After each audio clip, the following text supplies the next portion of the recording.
Hola, muy buenos días. Saludo para todas y todos ustedes, estudiantes de estos posgrados de diverso tipo que se desarrollan en nuestro IBIC. Yo soy Oscar Feo, profesor de la Universidad de Carabobo, y con gusto acepto la invitación que me hacen para venir a compartir con ustedes estas ideas sobre pensamiento crítico en salud. Es importante que ustedes que de diversa forma están trabajando la investigación científica vinculada en algunos casos a la salud tengan una clara percepción de lo que es el pensamiento crítico en salud y sus predecesores fundamentales, que son la medicina social, la salud colectiva y la epidemiología crítica. En esta clase yo voy a tocar tres temas. En primer lugar, voy a hacer una introducción a la teoría crítica y al pensamiento crítico en salud. En segundo lugar, voy a ver las diversas formas de entender la salud en la sociedad, que básicamente expresan, por un lado, el paradigma empírico funcional que domina el mundo de la salud, el modelo médico hegemónico, el de la biomedicina, que es lo que más ustedes están de alguna forma desarrollando en sus posgrados, y el de la salud pública vertical para los que han estado vinculados con salud pública. Y una segunda forma, que es la que yo quiero introducir, que es la que queremos confrontar con ese paradigma dominante, que es el paradigma crítico, intercultural y decolonial, que es la medicina social y la salud colectiva latinoamericana. Y voy a finalizar esta clase con un comentario sobre la epidemiología crítica como instrumento fundamental para comprender la salud y la enfermedad de la población. Bueno, como introducción yo quiero señalar que el gobierno de Venezuela en el año 2005 creó un premio internacional para reconocer y galardonar cada año un libro sobre pensamiento crítico. Ese premio se llama el Premio Libertador al Pensamiento Crítico, y desde el 2005 hasta ahora se viene cada año designando. En este caso ustedes ven en esta foto al presidente Chávez entregándole el premio Pensamiento Crítico a un filósofo húngaro, István Mészáros, por este libro que está aquí, El desafío y la carga del tiempo histórico. Pero hay muchísimos otros galardonados y textos fundamentales en pensamiento crítico. Y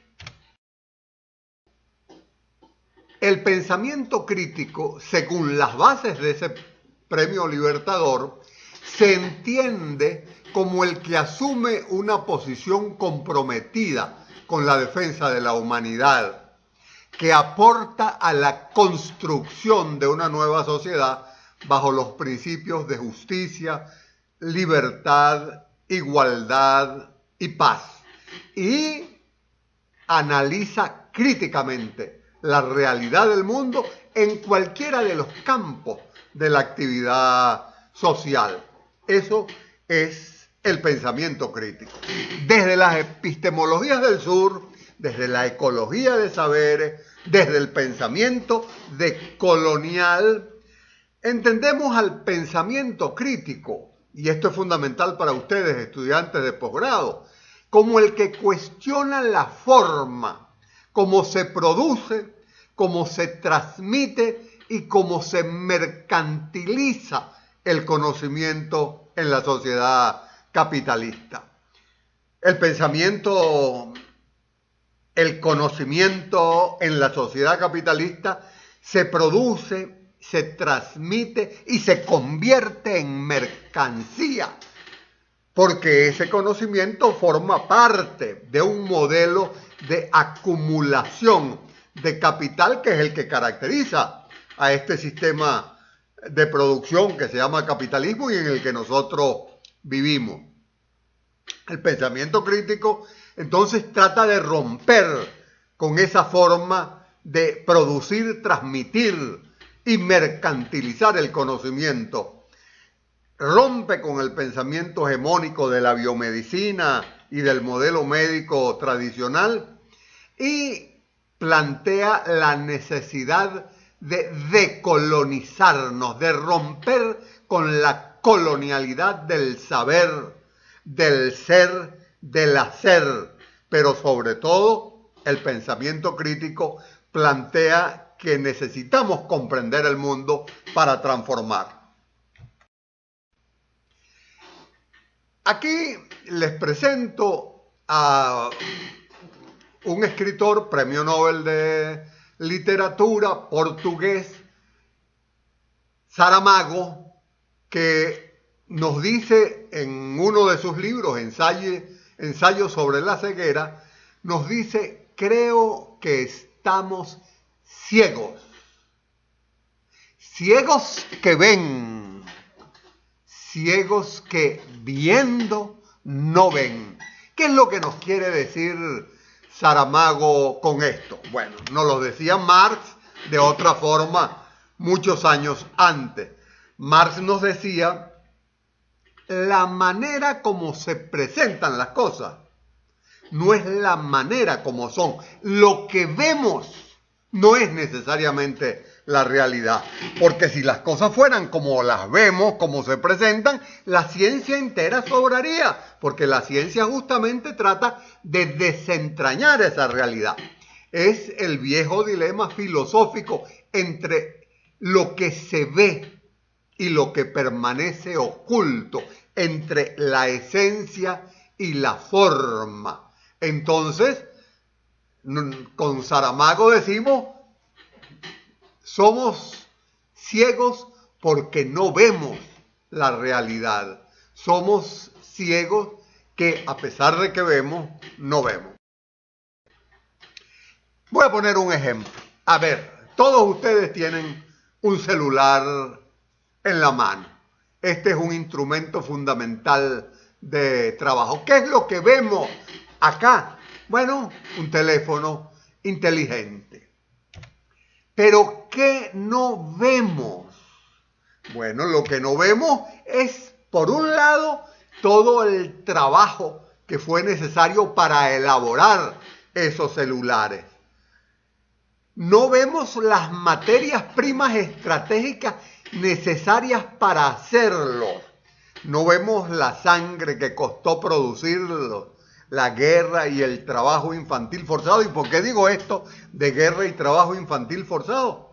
Porque todos los semiconductores, los chips que conforman y que permiten el funcionamiento de los celulares y de nuestros diversos dispositivos electrónicos, para ser fabricados requieren de materiales estratégicos que están en la naturaleza. El coltán es uno de ellos, y bueno, su extracción en muchos países, particularmente en el Congo, que es el principal productor de coltán de África, ha generado guerras, sangre, y son en muchos países niños los que, trabajo infantil, producen ese coltán, material estratégico fundamental para la producción de los chips con los que funcionan nuestros dispositivos electrónicos. Entonces yo digo, hay que tener los ojos muy abiertos para ver las cosas como son. Hay un estudio que hizo una agencia de seguridad de los Estados Unidos hace unos 10 años, que le decía al presidente, era Obama presidente, presidente, usted debe garantizar que en los Estados Unidos tenga acceso, y le dio una lista de 40 materiales minerales estratégicos, y le decía, estas sustancias no las tenemos en nuestro país y son fundamentales para los satélites que nos guían, para las armas que fabricamos, para los dispositivos electrónicos que producimos. Si queremos seguir siendo una potencia, necesitamos tener acceso directo a estos materiales estratégicos. Si alguno de ustedes está sobre todo en el área de la química o de la física, puedo enviarle ese informe de esa agencia de seguridad donde le decía esas palabras al presidente de los Estados Unidos. Entonces, necesitamos pensamiento crítico para comprender la sociedad, para comprender cómo funciona la sociedad, para saber por qué pensamos como pensamos. Necesitamos pensamiento crítico para comprender la salud y por qué la salud generalmente queda reducida a enfermedad, y cuando hablamos de salud no nos damos cuenta y terminamos hablando de enfermedad, y por qué la enfermedad queda reducida a una mercancía. Entonces necesitamos pensamiento crítico para ver más allá de lo que se ve, más allá de las formas, más allá de la apariencia, para ver lo que está oculto, que es la esencia de las cosas. Bueno, hay un pensador italiano, Antonio Gramsci, que en su libro, en sus distintos libros, los textos de la cárcel se llaman porque los escribió estando preso, señala que hay un pensamiento que domina la sociedad, que es el pensamiento hegemónico. Y luego, desde el mundo del pensamiento decolonial, se desarrolla la idea de que hay un mecanismo para reproducir ese pensamiento hegemónico, y es lo que se llama la colonialidad del saber. Vamos a ver. Vivimos en un sistema mundo globalizado, capitalista, globalizado, neoliberal, en el cual hay un pensamiento hegemónico, dominante, que se apropia de nosotros, de nuestras acciones, que construye nuestra subjetividad, la forma como entendemos al mundo, lo que se llama el sentido común. Y ese pensamiento hegemónico nos hace pensar como los que dominan el mundo quieren. Y esa hegemonía es la garantía del consenso político-ideológico necesario para mantener la dominación política en el mundo.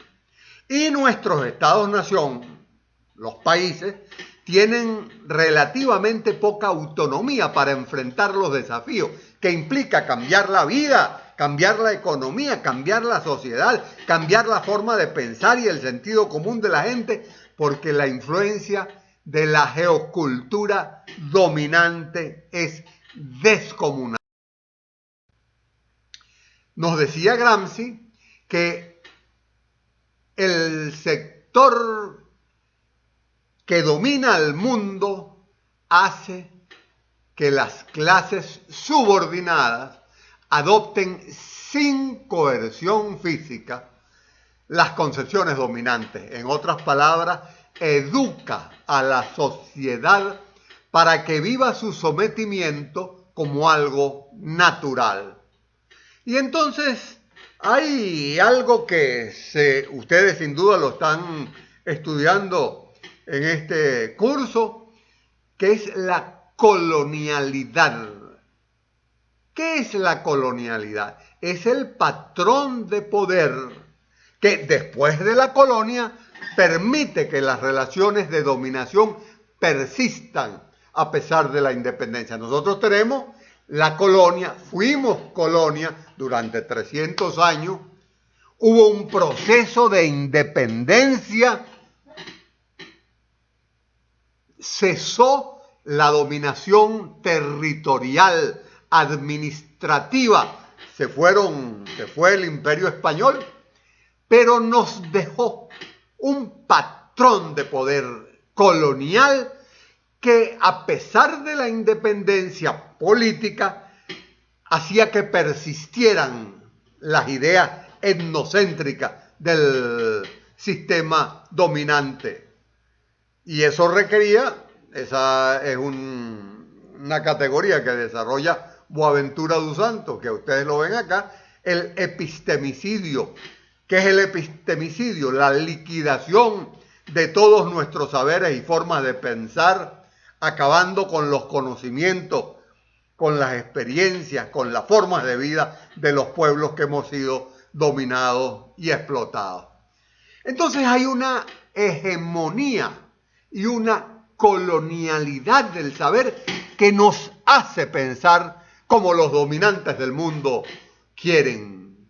Nuestra tarea desde el pensamiento crítico es confrontar esa hegemonía y construir una forma diferente, una forma autónoma, una forma de pensar que nos conduzca a nuestra emancipación.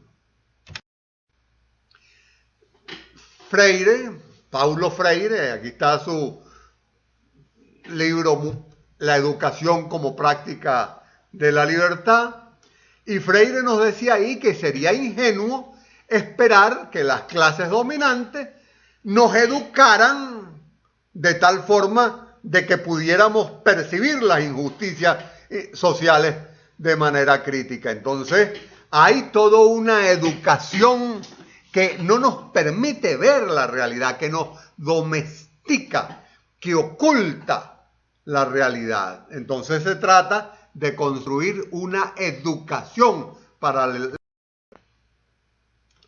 el capitalismo. Es la sociedad en la que vivimos. Si hubiésemos nacido hace 500 años, viviríamos en una sociedad medio esclavista, feudal, pero no, nacimos en un modelo civilizatorio que es el del capitalismo, que tiene 300 años, hay quienes dicen que 500, de desarrollo, sí, bueno, que empezó con lo que Europa llama el descubrimiento de América, que no es otra cosa que la invasión genocida por la cual un imperio vino a apropiarse del continente americano. Y bueno, hoy vivimos gracias al desarrollo y a la acumulación originaria de capital que permitieron las riquezas de nuestra América, construir ese modelo capitalista que hoy impera en el mundo. Y ese modelo impera gracias, en primer lugar, a la hegemonía y al consenso. Porque al apropiarse del sentido común de la gente, hace que la gente acepte al capitalismo y a su dominación como un hecho natural. Cuando se rompe esa hegemonía y ese consenso, las clases dominantes no le quedan otro sentido que ejercer la represión, la coerción y la fuerza. La ruptura de la hegemonía y del consenso hace que las clases dominantes recurran a la violencia, a la guerra y hoy a nuevas formas de guerra. ¿Cuáles son las características del pensamiento occidental moderno que domina la sociedad? Bueno, en primer lugar, es eurocéntrico. Está construido sobre las epistemologías del norte y desconoce los aportes de otras culturas. En segundo lugar, ese pensamiento de la modernidad que domina la sociedad establece sistemas jerárquicos basados en clase, raza y sexo.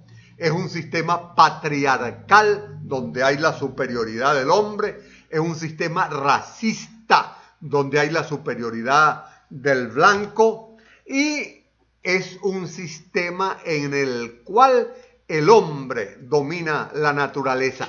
La sociedad está por encima de la naturaleza y esa perspectiva es la que ha permitido que el extractivismo salvaje que produce la sociedad capitalista buscando ganancias destruya la naturaleza, y es la base de eso que se llama el calentamiento global o el cambio climático o el caos ambiental en el que en estos momentos nos encontramos.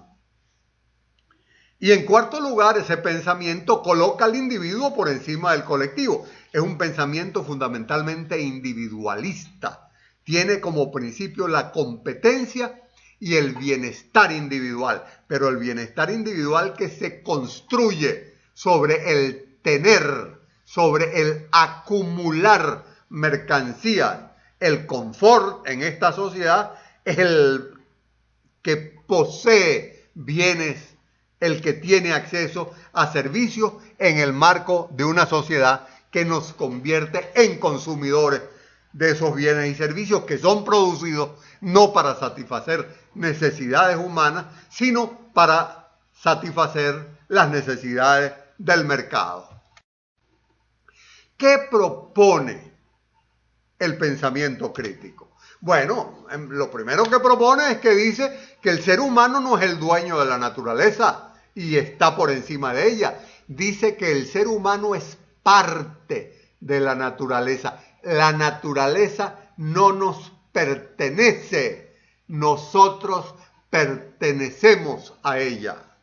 Ese es un elemento fundamental del pensamiento crítico. Somos parte de la naturaleza y debemos vivir en armonía con ella, no como ahora que rompemos esa armonía en función del extractivismo y destruimos la naturaleza.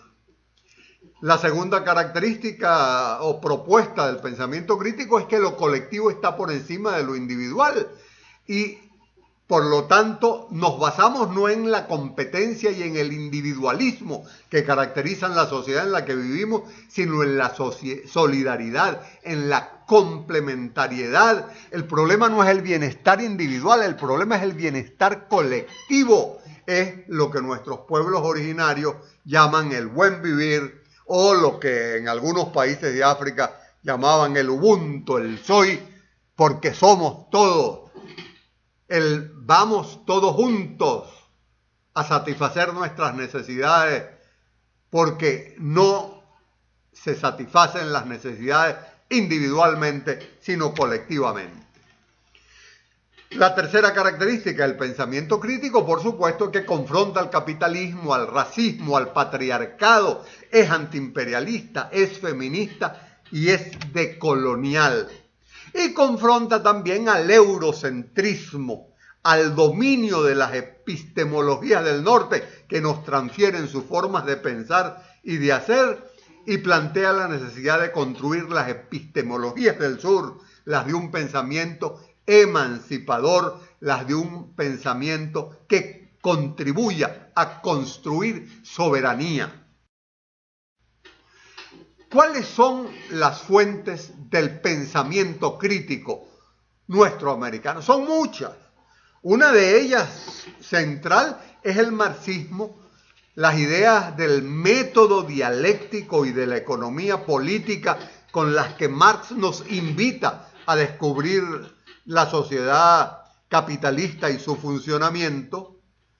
Marx fue un filósofo y un economista, más que un político, también un político que diseña un método para comprender la realidad. Y la base de ese método dialéctico, de ese método que está en la economía política, es parte fundamental del pensamiento crítico, pero hay otras fuentes. Hay algunas fuentes que vienen de la propia Europa, el pensamiento crítico europeo, la escuela de Frankfurt, la escuela de Budapest, la escuela de París. Está el pensamiento de la teología y de la filosofía de la liberación, el pensamiento de la izquierda cristiana, el pensamiento de Gutiérrez, que acaba hace poco de fallecer en Perú, de Paulo Freire, de Dussel, ese argentino mexicano formidable que nos enseñó una forma distinta de entender la historia. Otra fuente fundamental es la teoría de la colonialidad del poder, del saber y del ser, que se desarrolla desde las Antillas con Fanon, con César, y que luego Quijano lo desarrolla y le da forma con Vignolo, Grofowel, Maldonado, Bautista, Lander, muchísimos autores latinoamericanos que trabajan el tema de la colonialidad del poder, del saber y del ser. Está también el socialismo indo-afroamericano, el vivir bien de nuestras comunidades originarias, el Ubuntu que nos viene de África, el pensamiento en Venezuela robinsoniano, bolivariano y martiano. Y para comprender la forma como está organizada la sociedad, la teoría de la dependencia del sistema mundo y del sistema imperialista que nos domina. Entonces, hay diversas fuentes del pensamiento crítico. Aquí se las expongo porque bebemos y nos nutrimos de ello. Pasamos a la segunda parte de la presentación. ¿Por qué es necesario pensamiento crítico en salud? Nosotros decimos que hay una necesidad teórica, que hay una necesidad práctica y que hay una necesidad metodológica. Una necesidad teórica, porque necesitamos comprender el mundo y comprender la salud más integralmente de lo que lo venimos haciendo. Necesitamos mayor y mejor capacidad de comprender y de conocer la situación de salud de la sociedad, de la comunidad, de los colectivos humanos. Necesitamos, desde el punto de vista práctico, pensamiento crítico, porque los abordajes tradicionales de la investigación y la docencia no han sido suficientes para desarrollar una práctica de la salud pública transformadora que combata y confronte las inequidades sociales en salud. Y es una necesidad metodológica porque hay una creciente evidencia de que la situación del proceso de salud, enfermedad, atención, cuidado, está mucho más vinculada a las condiciones de vida y de trabajo que a riesgos individuales. Entonces necesitamos una nueva metodología para enfrentar esa realidad, no solo a nivel individual, sino colectivo, no solo en la perspectiva de estilos de vida, sino de modos colectivos de vida. Y las bases epistémicas de ese pensamiento crítico vienen de la interacción de la salud y de la biología con las ciencias sociales. Y desde esa perspectiva hay 5 grandes componentes de ese pensamiento crítico. El primero es la complejidad, el pensamiento complejo. El segundo, la transdisciplinariedad.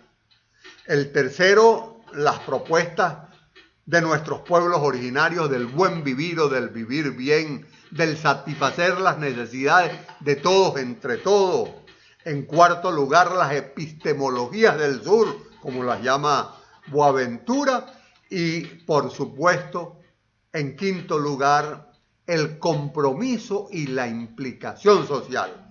El pensamiento crítico plantea que hay que producir un conocimiento que sirva para la liberación, para la emancipación, para romper con el pensamiento que domina la sociedad.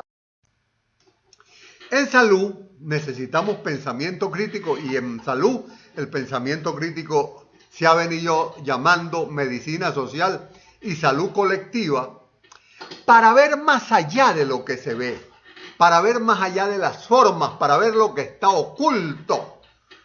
La epidemiología plantea que la realidad sanitaria es como un gran iceberg, en el cual lo que se ve es una pequeña parte y lo que está oculto es la mayoría. Entonces necesitamos pensamiento crítico para comprender esa realidad oculta. Necesitamos pensamiento crítico para saber por qué pensamos como pensamos, por qué Cuando estamos hablando de salud, sin darnos cuenta, terminamos hablando de enfermedad. ¿Y por qué la enfermedad queda reducida a mercancía? Necesitamos pensamiento crítico para no dejarnos atrapar por el pensamiento hegemónico, por la burocracia institucional y para poder actuar de forma diferente. El pensamiento crítico latinoamericano de salud tiene aportes muy importantes. La teoría social latinoamericana, la decolonialidad que enriquece la interculturalidad, la revisión del carácter eurocéntrico de las corrientes médico-sociales desarrollistas, las teorías feministas decoloniales, ya no hablamos de enfoque de género, sino de teorías feministas decoloniales, las epistemologías decoloniales de la salud del sur para el sur, la geopolítica sanitaria, los determinantes internacionales de salud y la reconceptualización de la autonomía y la dependencia en el marco de la construcción de estrategias de soberanía sanitaria regional. Pienso que pudiéramos hacer en estos momentos una breve pausa. Ustedes se toman un poquito de agua, un café, hacemos, si es necesario, un debate, aunque yo no estoy presente en estos momentos, pero aquí están sus profesores con los que ustedes pueden conversar, que están familiarizados con todos estos temas. Y bueno, en 10 minutos continuamos. Continuamos señalando que en el mundo coexisten diversas formas de entender y hacer salud. Por un lado, una concepción dominante que está centrada en la enfermedad, no en la salud, y en la enfermedad como hecho biológico individual, pero además como hecho biológico individual que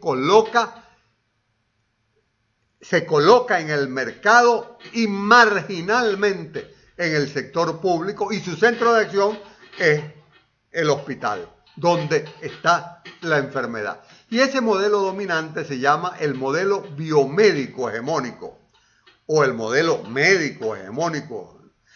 Y nos conduce a tener, lo vamos a ver más adelante, una salud pública fundamentalmente vertical. A esa forma dominante de entender la salud la confrontamos con esta otra. Esta sí centrada en la salud de la población, no en la enfermedad individual, y en la salud de la población entendida como un proceso socialmente determinado. Luego vamos a ver qué es eso de la determinación social de la salud. Y concibe a la salud como un derecho que debe ser garantizado por el Estado con amplia participación social. Y esta es la perspectiva de la medicina social y la salud colectiva. Entonces, en nuestras escuelas de salud pública, en nuestras facultades de enfermería, de medicina, de bioanálisis, de cualquier disciplina, vamos a tener una confrontación entre ese modelo biomédico hegemónico y esa medicina social y salud colectiva, entre esa salud vertical y una salud en donde el territorio social y los colectivos humanos son el objeto, el sujeto, el espacio fundamental de ¿Cómo se expresa esa hegemonía de la que hemos ido hablando en salud? Aquí está Eduardo Menéndez, un antropólogo argentino-mexicano. Él nos plantea que el modelo médico hegemónico tiene 5 grandes características. Es biologicista, está centrado en la biología, es ahistórico, no tiene historia, es autoritario, vertical, es fundamentalmente individualista y liberal mercantil. Y él define ese modelo médico hegemónico como el conjunto de prácticas y de conocimientos generados por lo que conocemos como medicina científica, lo que estudiamos aquí, y que establece una única forma de atender la enfermedad legitimada por la ciencia, por el Estado, por las sociedades científicas, desconociendo al resto de las prácticas que son consideradas folclore y no científicas. Es un modelo centrado en la enfermedad y su acción básica es atender la enfermedad, a veces, solamente a veces, curarla. Y a ese modelo médico hegemónico le corresponde una salud pública centrada en la enfermedad. Aquí está Edmundo Granda, un salubrista ecuatoriano, que él nos decía que nosotros no hacemos salud pública, que nosotros lo que hacemos es enfermología pública, que lo que llamamos salud pública está centrada en la enfermedad. Entonces, nosotros vamos al Ministerio de Salud, aquí mismo en Venezuela, y vemos que está organizado en programas, el programa de salud cardiovascular, que son fundamentalmente las enfermedades cardiovasculares, el programa de enfermedades metabólicas, el programa de enfermedades osteomusculares. Siempre vean la enfermedad. El programa de oncología es una visión de la salud pública atrapada por el modelo biomédico, y esa salud pública termina siendo profundamente vertical, normativa, autoritaria, y que se concibe como una acción exclusiva del Estado y es funcional al capital y al mercado. Y el mejor ejemplo yo siempre lo pongo en la pandemia. ¿Cuál fue la perspectiva con la que la salud pública tradicional trató la pandemia? Con órdenes: quédate en casa. Quédate en casa sin saber si tú tienes casa donde quedarte, o si no sales de tu casa no tienes salario para vivir y comer. Lávate las manos sin saber si tienes agua para lavarte las manos. Vacúnate. O sea, es una salud pública normativa, vertical, autoritaria, en donde el Estado se convierte en el agente fundamental de esa salud pública, que es atrapada por ese modelo médico hegemónico. Esa salud pública, enfermología pública, está centrada en la enfermedad, en su prevención, no como la medicina en su atención. La salud pública en la prevención de la enfermedad, pero con acciones sobre individuos, no sobre colectivos humanos, y sobre los estilos de vida de esos individuos. Entonces nos dicen: no fumes, camina, no comas comida chatarra. Y a esa salud pública la acompaña una epidemiología eminentemente cuantitativa y dirigida generalmente a la vigilancia de enfermedades contagiosas, transmisibles, aunque últimamente realmente han incorporado también la vigilancia de enfermedades crónicas no transmisibles. Esa salud pública tiene muchas limitaciones. La primera es que el salubrista se convierte en un agente del Estado, en un interventor técnico normativo, que con su acción expresa el poder del Estado y ejecuta la ideología científico-tecnológica dominante, haciendo cumplir las normas dictadas por el Estado referidas a la enfermedad pública. Quédate en casa, vacúnate, lávate las manos, ponte tapabocas. Esa salud pública ve a la población como un objeto sobre el cual esa salud pública interviene con una norma funcional y una ciencia positiva. Su instrumental teórico y metodológico son los niveles de prevención de Level y Clark, los factores de riesgo, la modificación de los estilos y conductas individuales de vida. La acción fundamental de esa medicina y de esa salud pública y vertical es la atención y prevención de la enfermedad individual. Entonces nosotros planteamos que hay que cambiar la forma de entender y de hacer esa salud pública, y desde la salud colectiva, desde el pensamiento crítico en salud, estamos proponiendo otro marco categorial y otro instrumental metodológico. Veámoslo.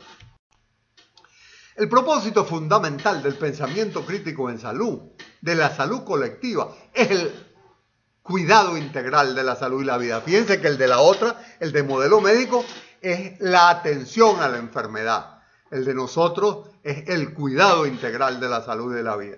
Y su instrumental teórico-metodológico no son los niveles de prevención o los factores de riesgo, son la determinación social de la salud, la acción interseccional e intersectorial sobre los procesos que en las comunidades protegen o deterioran la salud de las comunidades.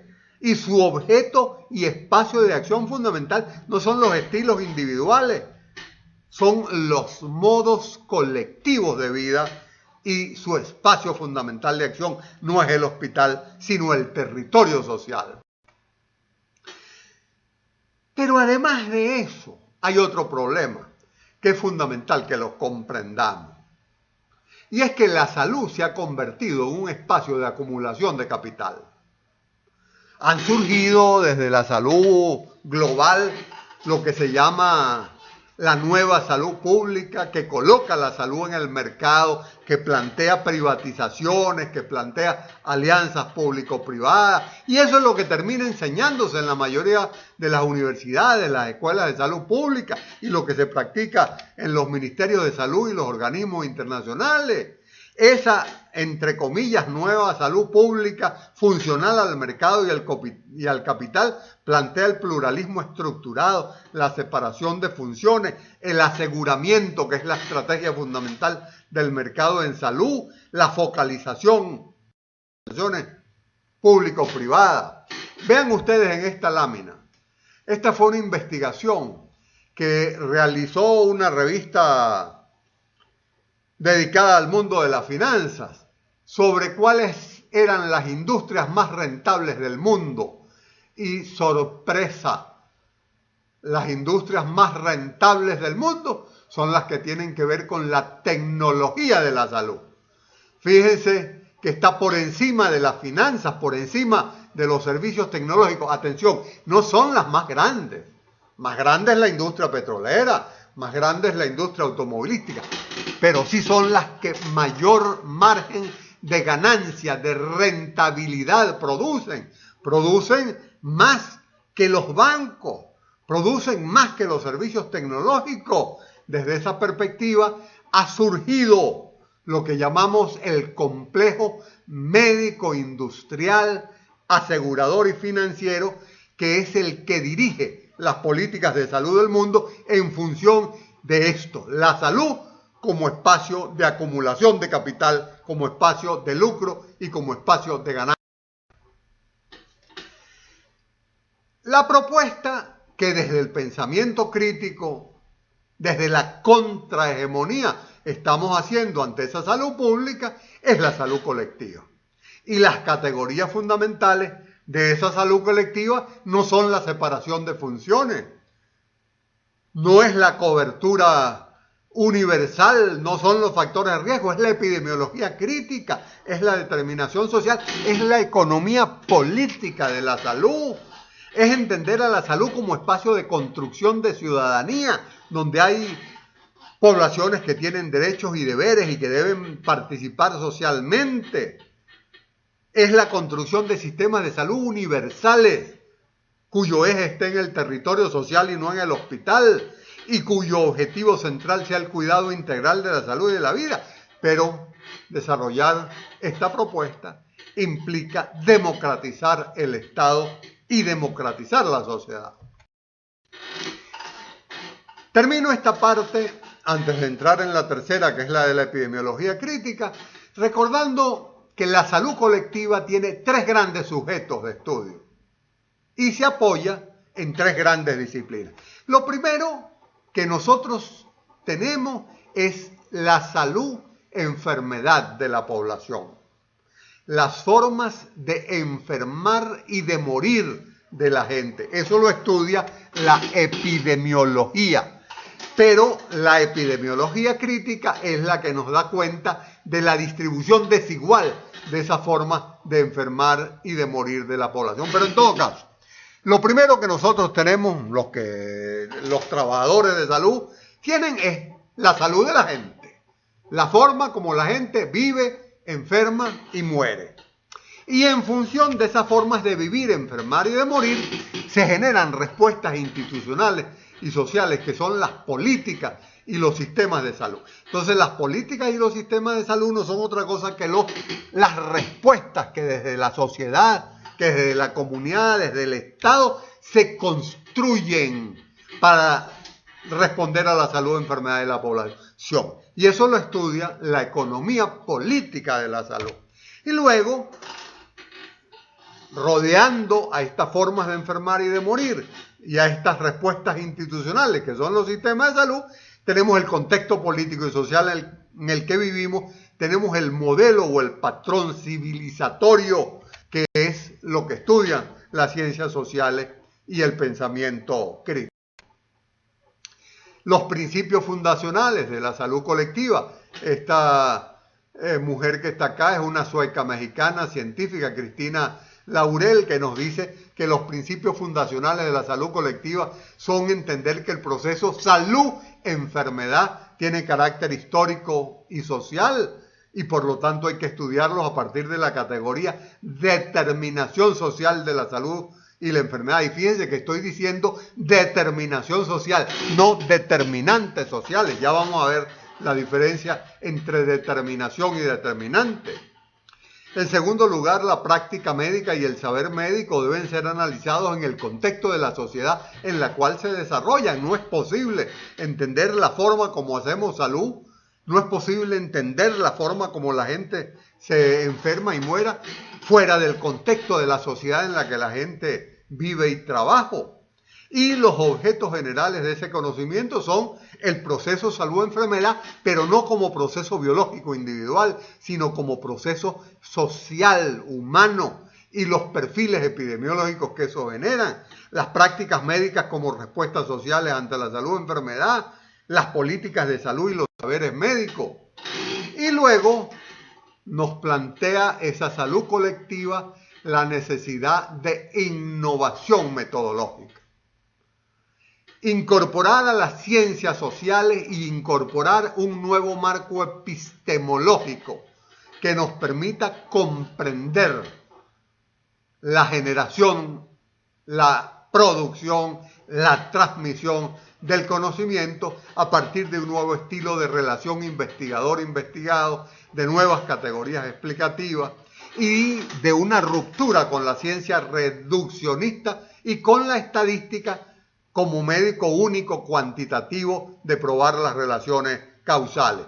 Y esta salud colectiva y esta medicina social tiene compromiso y está articulada con las luchas políticas y sociales, entiende que las universidades son parte de ese movimiento de producción de conocimientos para la transformación social, le da perspectiva de clase a la forma como se analizan los procesos y tiene un compromiso intelectual y práctico con los movimientos sociales.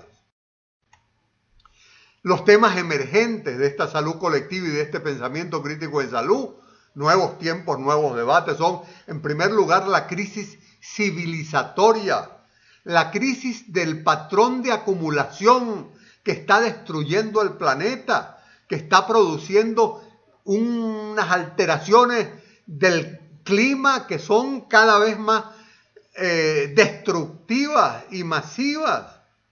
Ese es un tema fundamental, el impacto de esa crisis civilizatoria sobre la salud y la vida. Un tema emergente es el de la epidemiología crítica, que lo vamos a ver con más detalle ahora. Los ejes de producción de desigualdades que ve esa epidemiología crítica ubicados en la clase social, en la etnia, en el género y en el territorio. Y el género visto como feminismo decolonial y de patriarcal, no solo como el enfoque de género de las mujeres blancas occidentales.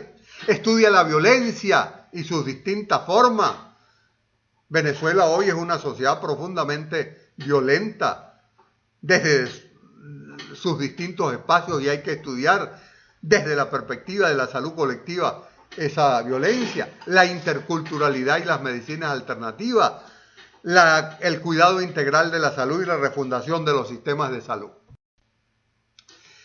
Terminamos esta segunda parte y vamos ya finalizando con la tercera y vamos a hacer una introducción a la epidemiología crítica latinoamericana. Aquí hay algunos libros sobre epidemiología crítica latinoamericana, los ensayos de Naomar Almeida de Fila, brasileño, sobre deconstrucción de la epidemiología, los de Juan Zamaja, epistemólogo y filósofo argentino, sobre la epistemología de la salud, de Venezuela Pedro Luis Castellano, de Ecuador Jaime Breil, de México a Cristina Laurel, que nos plantean una epidemiología que rompe con las características fundamentales de la epidemiología tradicional.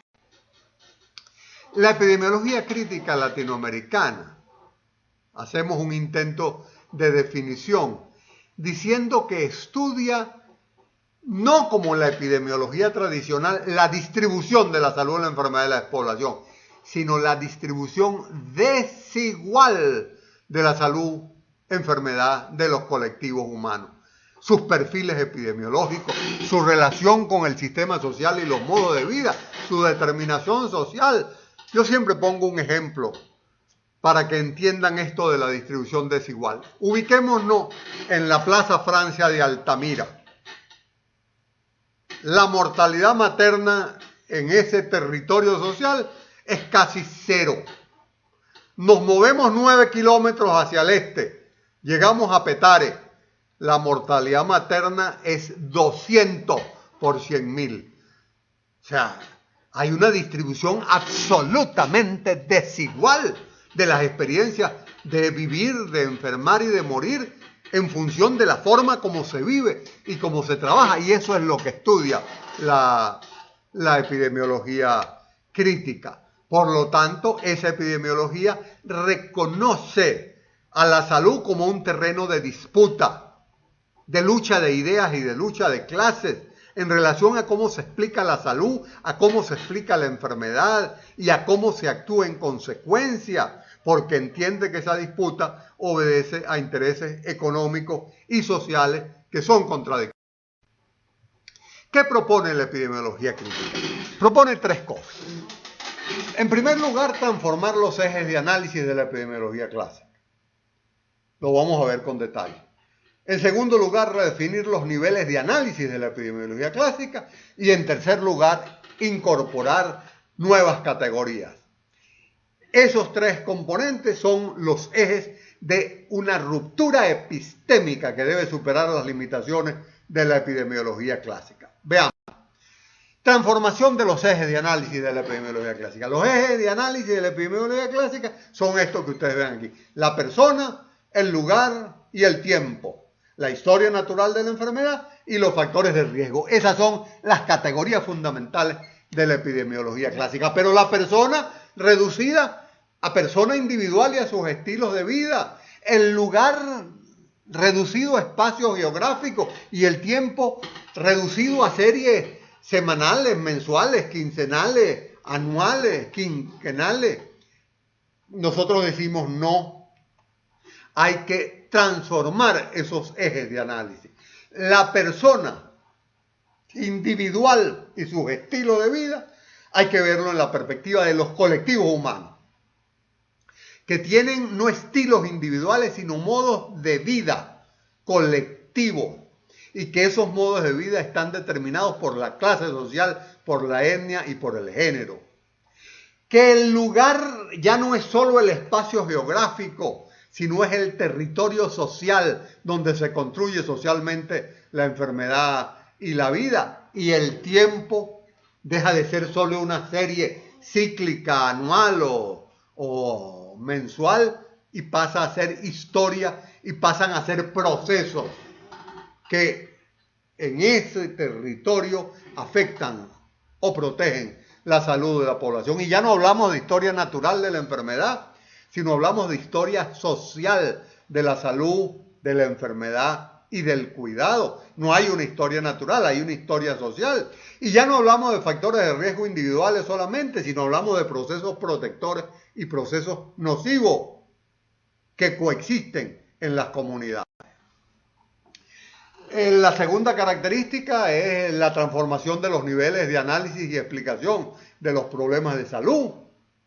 Los hechos que percibimos como salud o enfermedad ocurren en 3 dimensiones diferentes. Eso lo plantea el método dialéctico, que se corresponden a diferentes espacios de determinación y condicionamiento. El espacio de lo singular, el espacio de lo particular y el espacio de lo general. El espacio de lo singular, en donde resalta lo individual, lo clínico, las enfermedades, las conductas individuales, los estilos de vida.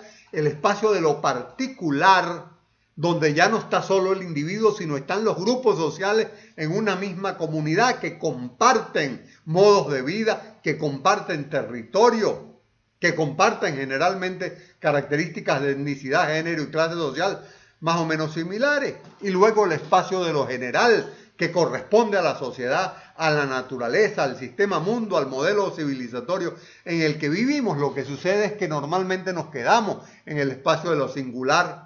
A veces vamos al de lo particular, pero este modelo plantea la necesidad de la integración de esos 3 modelos. Y luego planteamos la necesidad de introducir nuevas categorías de análisis. La categoría reproducción social, la categoría metabolismo social, metabolismo, sociedad, naturaleza, y la categoría determinación social de la salud. Esas son las categorías que nos van a permitir la ruptura epistémica con la epidemiología clásica. Veamos con detalle cada una de ellas. Vamos a la reproducción social.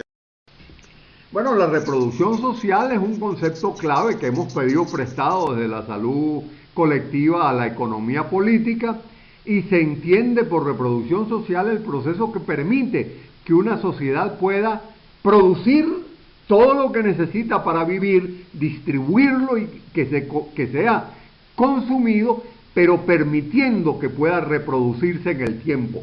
Generación tras generación producimos los bienes y los servicios necesarios para satisfacer las necesidades de la vida, y lo hacemos a lo largo del tiempo. En otras palabras, la reproducción social es la dinámica social que permite la subsistencia de la vida, pero de la vida en el marco de un determinado modo de producción y sus relaciones, las relaciones que ese modo de producción genera.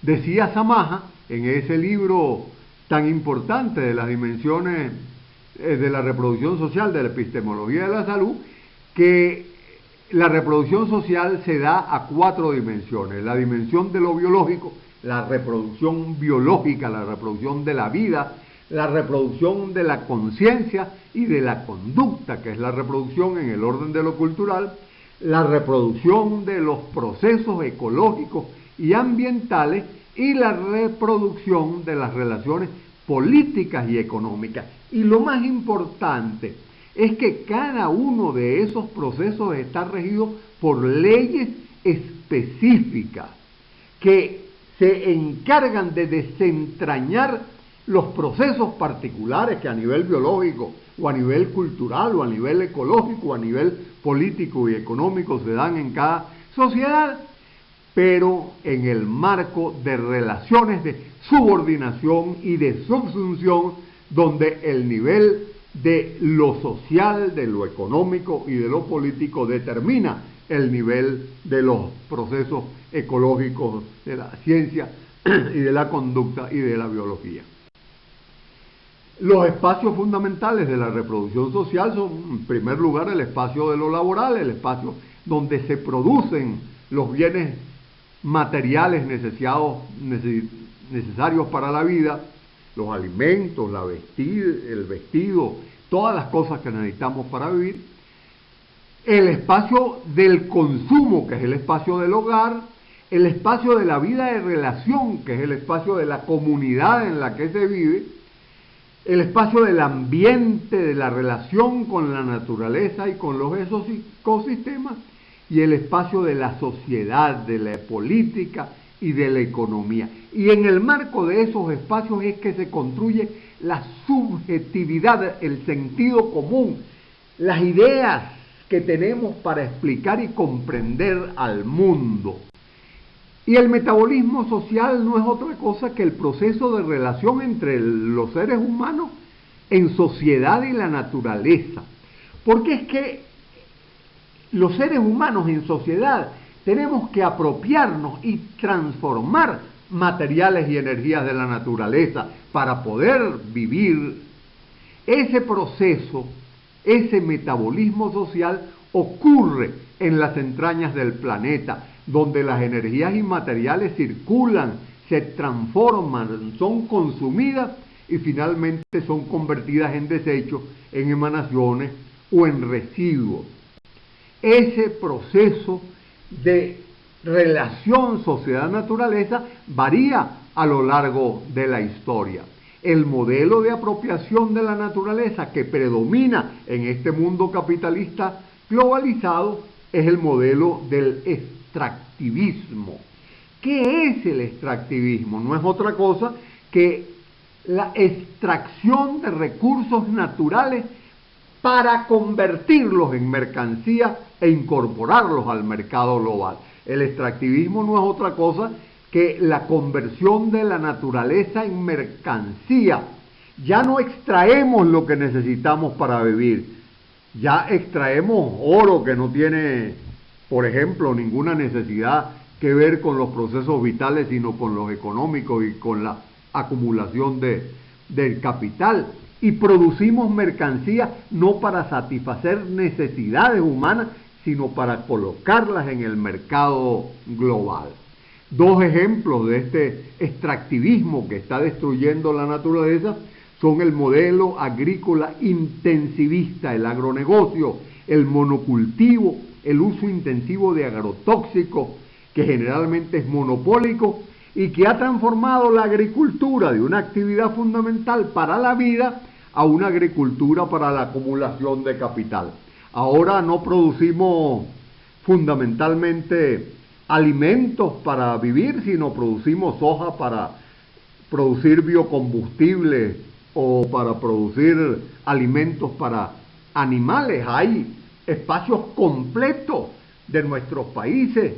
En Colombia, en Ecuador puede verse con mucha claridad, donde antes se producían alimentos, hoy se producen flores para ser exportadas a Europa, o en donde se producía ganado y alimentos, agricultura para la alimentación, hoy se produce soja o soya para producir biocombustibles o alimentos para el agronegocio. O un segundo ejemplo de este modelo extractivista es la minería intensiva, que en Bolivia se ve con tanta fuerza, que además requiere un uso intensivo de agua, que contamina el suelo, el agua, el aire, y que produce desechos tóxicos, y que buena parte de esa explotación intensiva del planeta es para incorporar materiales y muchas veces nuevos materiales al mercado global. Bueno, el mejor ejemplo es el petróleo. El patrón civilizatorio del capitalismo se desarrolla sobre el consumo de petróleo. En el mundo se consumen más de 100 millones de barriles de petróleo diarios, cada día. Recuerden, un barril son 158.9 litros. Entonces, ¿cómo es posible que nosotros estemos consumiendo 100 millones de barriles de petróleo diarios?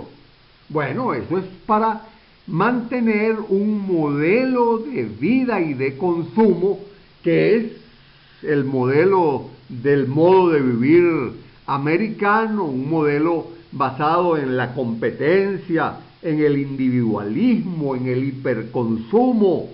No es posible mantener la vida mientras tengamos los niveles de depredación del ambiente que quemar 100 millones de barriles de petróleo diarios produce. Y es que las fuerzas productivas del capitalismo globalizado han terminado destruyendo la naturaleza. ¿Por qué? Porque se rigen por la lógica de la acumulación, por la lógica de la codicia. Ya lo decía Mahatma Gandhi en una oportunidad, él decía: el planeta tiene suficientes recursos para alimentar a toda la humanidad, lo que no tiene suficientes recursos para satisfacer la codicia de unos pocos, porque la producción se coloca no en función de la satisfacción de las necesidades humanas, sino en función de la acumulación de capital en un mundo que tiene cada vez más pobres y cada vez menos, pero súper ricos, por un modelo de acumulación que rompe la armonía sociedad-naturaleza y que al final es la causa fundamental, esa alteración del metabolismo social, de la crisis civilizatoria que amenaza la crisis del planeta. Cuando hablamos de crisis civilizatoria, hablamos de una megacrisis multidimensional.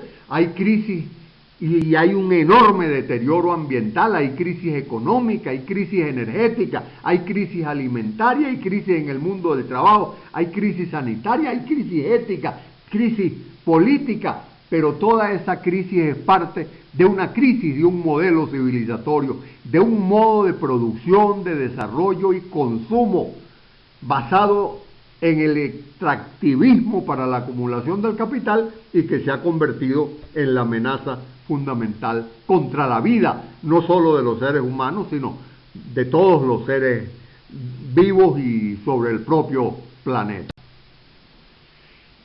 Entonces, la tercera categoría, vimos reproducción social, vimos metabolismo social, es determinación social. Ha habido diversos modelos explicativos de la determinación social, desde el modelo de Lalonde en Canadá en el 74, que hablaba de factores diferentes a los servicios de atención médica que intervenían sobre la salud, la biología humana, el medio ambiente, el estilo de vida. Eso fue superado por el modelo de la epidemiología social europea de Whitehead y Dahlgren a finales del siglo pasado, donde nos hablan ya no solo de estilos de vida individuales, sino de redes sociales y de condiciones socioeconómicas, introducen variables que luego la Comisión de Determinantes Sociales del OMS recupera como clase social y como género, pero que la epidemiología crítica latinoamericana le da sentido emancipador y transformador. Veámoslo. Las desigualdades sociales definen las maneras de enfermar y morir en la sociedad. La distribución desigual de la riqueza, la distribución desigual del acceso a los servicios determinados por la clase social, determinados por la posición que se juega dentro de la sociedad, determinada por el papel de género que nosotros preferimos ahora para diferenciarnos del género blanco y occidental, preferimos llamarlos feminismos decoloniales, y la etnia y la interculturalidad construidas en el territorio determinan el ingreso, el trabajo, la educación, la vivienda, las condiciones de vida. Pero superar el pensamiento biomédico que domina la sociedad, el modelo médico hegemónico, requiere incorporar en la epidemiología la perspectiva de determinación social como categoría explicativa que permita abordar el tema de la producción y distribución desigual de la salud-enfermedad en la sociedad. ¿Qué es entonces la determinación social? Es una categoría explicativa que permite comprender que la salud y la enfermedad son hechos no exclusivamente biológicos, sino sobre todo sociales, que permite comprender que las causas fundamentales de la desigualdad y de la mala salud están en la estructura social, en lo que hoy preferimos llamar sistema mundo, construido en un centro, un norte global y una periferia, un sur global, que son conceptos no exclusivamente geográficos, sino políticos y económicos. ¿Y qué ha pasado entonces con la determinación social? Bueno, que ha sido reducida a determinantes sociales aislados, que se han hecho parte del discurso sanitario, pero convertidos en factores de riesgo, y las políticas siguen centradas en la enfermedad. Los seres humanos tanto a nivel individual como a nivel colectivo, somos resultados de la interacción de dos procesos, un proceso biológico y otro proceso social. Aquí los dibujo en interacción. Estos procesos tienen vida propia, pero están articulados. Lo rojo es el proceso biológico, lo azul es el proceso social. Están articulados y esa articulación es la que determina la forma como se vive y cómo se trabaja, los modos de vida y producción y consumo y la producción social de la salud en enfermedad. Pero ¿qué hacemos en la vida real? ¿Qué hace la salud pública? Bueno, detiene esa interacción, para la interacción entre lo biológico y lo social, pero no solo eso, sino que convierte la rueda en piñones aislados y cada uno de esos piñones aislados es un determinante social. Entonces, los determinantes sociales son el ambiente, el agua, el alimento, la vivienda, el trabajo, y se convierten estos determinantes aislados en los mismos viejos factores de riesgo. Esa concepción está en el centro de la epidemiología clásica. La epidemiología clásica comprende lo social y lo biológico como fenómenos diferentes, donde lo social incide sobre lo biológico, pero es externo a ella. El proceso de subsunción o de determinación social es un proceso en el cual lo biológico, lo social y la propia naturaleza están profundamente interrelacionadas y se produce la subsunción de lo biológico a lo social, la determinación de lo biológico por lo social y por la naturaleza. Bueno, vamos terminando esta presentación conversando sobre los retos de la epidemiología crítica. Lo primero que planteamos es la necesidad de superar el reduccionismo empírico cuantitativista de la epidemiología clásica. Eso de una epidemiología basada fundamentalmente en relaciones estadísticas debe ser superado. En segundo lugar, en relación con esto primero, superar la falsa confrontación entre investigación cuantitativa e investigación cualitativa. Los métodos de investigación pueden variar, pueden combinarse, pueden triangularse. Es necesario acabar con esta falsa confrontación entre lo cuantitativo y lo cualitativo. En tercer lugar, explicar, este es el centro de la epidemiología crítica, la distribución desigual de la salud-enfermedad y su relación con la estructura social y los modos de producción y de vida. Hemos insistido en el carácter colectivo que debe tener el análisis de la salud y la enfermedad y de la necesidad de centrarlo en los territorios y en los modos de producción y de vida colectivo. En cuarto lugar, producir conocimientos que contribuyen a evaluar las políticas y a diseñar estrategias adecuadas de promoción, prevención y control. Y para finalizar, bueno, desarrollar una nueva perspectiva de la relación entre los saberes académicos y populares y convertirse en una herramienta de emancipación y de transformación social. Bueno, amigos, esto era lo que yo quería traer para ustedes en el día de hoy y muchas gracias por este espacio de no intercambio porque realmente lo digital lo dificulta, pero de reflexión por lo menos. Estoy a la orden de ustedes para cualquier pregunta. Tienen ustedes mi correo electrónico, podemos intercambiar sin problema y adelante.